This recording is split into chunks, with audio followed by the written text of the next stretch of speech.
നീലഗിരി കുന്നുകളിൽ പൂക്കാലമൊരുക്കി നീലക്കുറിഞ്ഞി പൂത്തുലഞ്ഞു. ഗൂഡല്ലൂരിന് സമീപമുള്ള Nadukani, gene pool, Marappalam, Cheenakolli, Poovely, Periyashola, needle rock തുടങ്ങിയ മലനിരകളിലാണ് നീലക്കുറിഞ്ഞിയുടെ നീലവസന്തം വിരിഞ്ഞത്.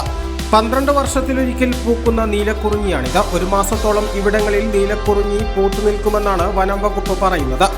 സമൂഹമാധ്യമങ്ങളിൽ കുറിഞ്ഞി വസന്തം പടർന്നതോടെ കാഴ്ചക്കാരുടെ എണ്ണവും അനുദിനം വർദ്ധിക്കുന്നുണ്ട്.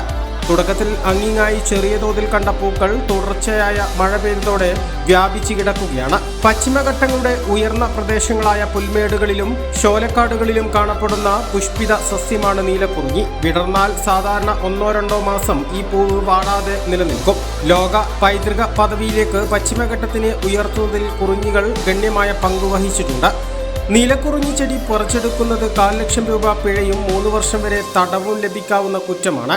നിലമ്പൂർ അറ്റ്ലസിൽ നിന്നും പർച്ചേസ് ചെയ്യൂ. കൈനിറിയ വിലപിടിപ്പുള്ള സമ്മാനങ്ങൾ നേടൂ. 1000 രൂപയുടെ ഓരോ പർച്ചേസിനും 500 രൂപ വില വരുന്ന ഫുഡ് കണ്ടെയ്നർ സമ്മാനം. 2000 രൂപയുടെ ഓരോ പർച്ചേസിനും 700 രൂപ വില വരുന്ന ഇന്നർ സ്റ്റീൽ കാസറോൾ സമ്മാനം. 4000 രൂപയുടെ ഓരോ പർച്ചേസിനും 1000 രൂപ വില വരുന്ന ഇലക്ട്രിക് കെറ്റിൽ സമ്മാനം. 5000 രൂപയുടെ ഓരോ പർച്ചേസിനും 1200 രൂപ വില വരുന്ന ട്രക്കിംഗ് ബാഗ് സമ്മാനം. 19 രൂപ മുതൽ 999 രൂപ വരെയുള്ള വിലകളിൽ ട്രെൻഡിംഗ് ലേഡീസ്, ജെന്റ്സ്, കിഡ്സ് വസ്ത്രങ്ങൾ അറ്റ്ലസിൽ നിന്നും ഇപ്പോൾ ലാഭത്തിൽ സ്വന്തമാക്കാം. ട്രെൻഡിയും ഫാഷനബിളുമായുള്ള വസ്ത്രങ്ങൾ 100% ഗുണനിലവാരം ഉറപ്പുവരുത്തിക്കൊണ്ട് ഏറ്റവും കുറഞ്ഞ വിലയിൽ ജനങ്ങളിലേക്ക് എത്തിക്കുന്ന അറ്റ്ലസ് ഫാഷനിൽ നിന്നും ഇപ്പോൾ പർച്ചേസ് ചെയ്യൂ. കൈ നിറയെ വിലപിടിപ്പുള്ള സമ്മാനങ്ങൾ കരസ്ഥമാക്കാം. അറ്റ്ലസ് ഫാഷൻ, മിനർവ പടി, നിലമ്പൂർ.